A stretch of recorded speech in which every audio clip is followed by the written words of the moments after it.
positive does not mean ignoring the negative. Being positive means overcoming the negative. So ano po bang ibig sabihin niya? Ibig sabihin, yung pagiging positibo, hindi naman ibig sabihin nun, iwawaglit natin yung negative kasi mahirap eh. Mahirap yung kahit anong gawin natin, maiisip at maiisip pa rin natin yung negative. Pero ang question doon, paano ba natin ma-overcome o matatalo na despite dun sa lahat ng negatibong nangyayari, positibo pa rin yung dating ng buhay sa atin or positibo pa rin yung pag-iisip natin. So, yan. So, meron akong sinerch na tungkol sa isa tong parang psychology fact. Actually, kung may tatanong nyo, isa ako frustrated psychologist. So, yun yung first choice ko ng course. Gusto kong mag-psychology. Pero, hindi ko siya nakuha. Anyway, so, sa psychology kasi, para doon sa mga nag-aaral, alam kung naturo sa inyo, meron tinatawag na mind over matter. So, sa psychology, naniniwala sila na lahat ng naiisip natin, yun yung nangyayari. So, kung babasahin natin dito, masyadong basa, yung the mind-body connection means what you think is what you are. It means that there is a definite connection between a person's mental health and his physical health. If your mind is filled with thoughts of sickness, disease, and ill health, you might actually find your health deteriorating soon as well. So, sa psychology, ganun yung ano nila, na kung ano yung iniisip mo, yun yung nangyayari sa'yo. Actually, ewan ko kung nangyayari din sa inyo, pero possible na gano'n na, minsan the more na iniisip natin na, halimbawa malungkot tayo, halimbawa the more na iniisip natin na galit tayo sa isang tao, ganun yung nangyayari sa atin na nagiging epekto talaga sa atin. So sabi nga dyan, the more na nag-iisip ka na may sakit ka, the more na talagang yung sakit is napupunta sa'yo.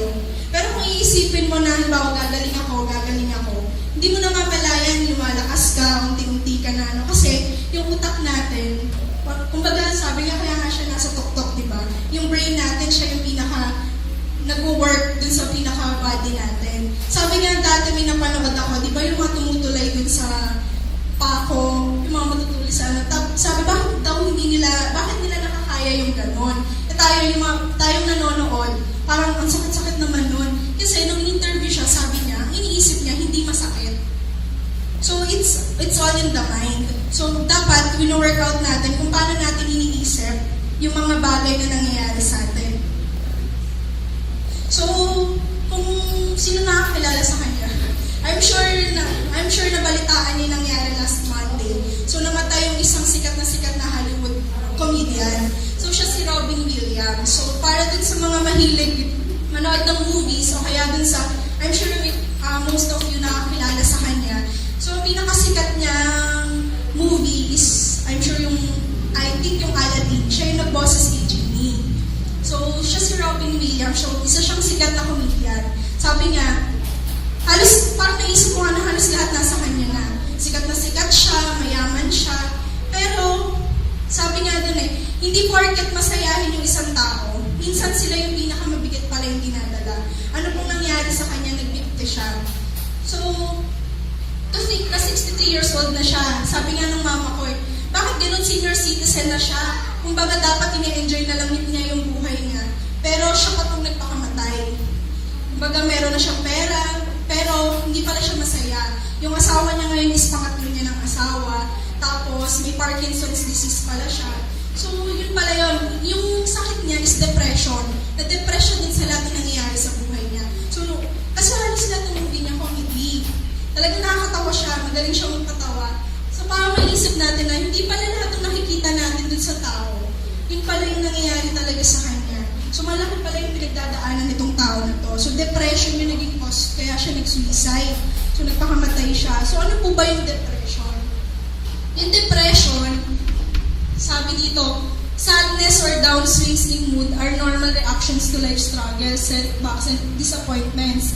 Many people use the word depression to explain these kinds of feelings, but depression is much more than sadness. Some people describe this depression as living in a black hole or having a feeling of impending doom.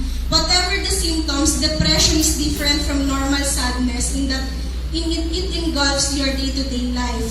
So, interfering with your ability to work, study, eat, sleep, and have fun. So, yung depression, hindi lang siya normal na kalungkutan.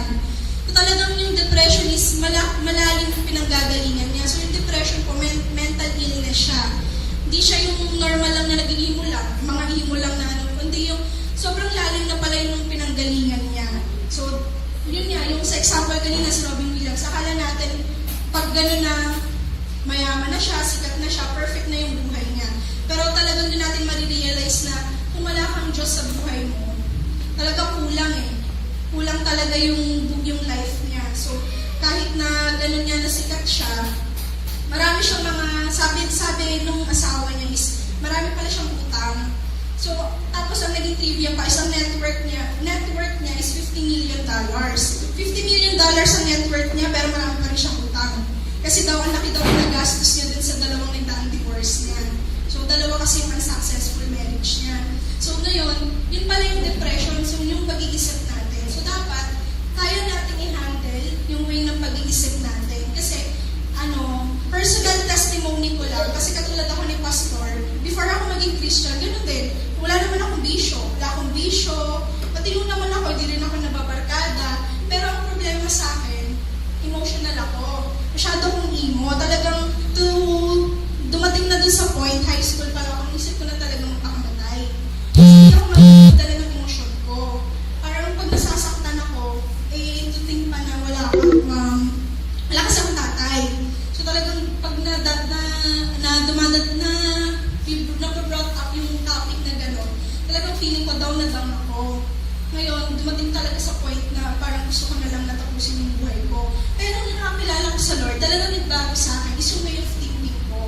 Na sa lahat ng nangyayari, actually, dapat yung way ng pag-handle natin sa problema, yun yung nababago. Kasi Christian na tayo eh. May Diyos na tayo. Alam natin na sa bawat problema dumarating, may Diyos na handang tumulong sa atin. Yes. Yeah, so sabi, don't tell God you have a big problem. Tell your problem you have a big God. So before, nung hindi pa tayo Christian, iniisip natin, Lord, bakit lahat ng problema nasa akin? Bakit ako na lang palagi? Pero ngayon kasi Christian na tayo, dapat po yung thinking natin lagi is, pag may problema ako, wow, may tiwala sa akin si Lord. Ganito kalaki yung tiwala sa akin ni Lord, kaya binigyan niya ako ng ganitong problema. At alam ko, makakayanan ko to kasi kasama ko si Lord. So, dapat po ganun na yung way of thinking natin.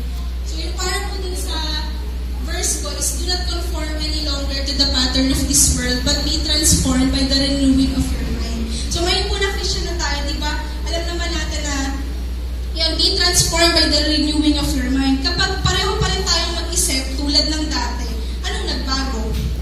Di ba? Wala. So, ganun, dapat yung nagsisimula lahat yan sa pag-iisip natin. So, dapat magsisimula yung pag-iisip natin na work out natin yung way of thinking natin sa lahat ng bagay. Na kahit gaano ka-negatibo yung mga nangyayari sa atin, hanapin pa rin natin yung for sure may positive doon sa mga nangyayari ngayon. Kahit gaano siya ka-negatibo. So, yung last ko na verse is, finally, brothers, whatever is true, whatever is noble, whatever is right, whatever is pure, whatever is lovely, whatever is admirable, if anything is excellent or praiseworthy, think about such things. So, Philippians 4:8. So, kung makikita nyo lahat ng binanggit, true, noble, right, pure, lovely, admirable, excellent, praiseworthy, lahat po yan positive. So, bilang as Christians, dapat po yung way of thinking natin ganito na. Kung ano yung mga positive na bagay, yun lang yung iisipin natin. Kahit gano'n ka-negatibo man po yung mga nangyayari sa atin, alam naman natin na meron tayong Diyos na laging nandyan po para sa atin. So, yun lang po yung share ko. Sana po may natutunan kayo. Praise God po. Praise the Lord.